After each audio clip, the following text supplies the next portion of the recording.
Kako si pa ti prišel do vrednot, garanje je ok? Kdo ti je pokazal to, da je garač dobro sprejet in to je v redu, da si garač? Mogoče gre za narcisoidnost osebno. Rad bi bil dober, najboljši, da bi me vsi upevali. V principu pa delam nekaj, kar mi ni všeč. Dostikrat je tako. Vsak dan delam s coaching klienti in jih vprašam, kaj bi pa rad. Odgovor je običajno ne vem. In jaz pravim, tako daleč smo prišli, da niti ne upaš sebi priznati, kaj bi rad, oziroma ne upaš sanjati tisto, kaj bi rad ustvaril.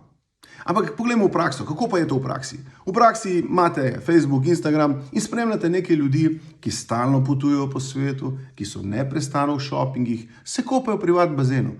Niti ne veste, ali je to res ali ni res, ampak tako je, takšen vpliv imajo.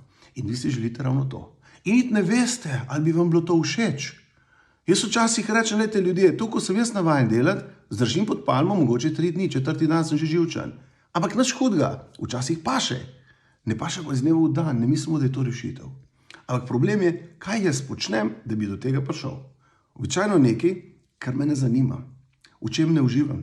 Se pravi, sledim neke materialne cilje, ne pa cilje, kako bi se jaz počutil in da ne bi niti enega dneva več v življenju delal, ampak užival. Ker veste kaj, kadar uživate, zaslužite za 90% svojih potreb mimogrede. Samo pride, zato ker delate. In ljudje so pripravljeni kupovati nekaj, so vam plačani zamenjati denar za nekaj, kar vi delate, nekateri celo zato, ker tako globoko uživate vi v tem. Razmislite, kaj je tisto in sledite to misel, kako se počutite. Najprej srečen, potem uspešen. To je zelo pomembno.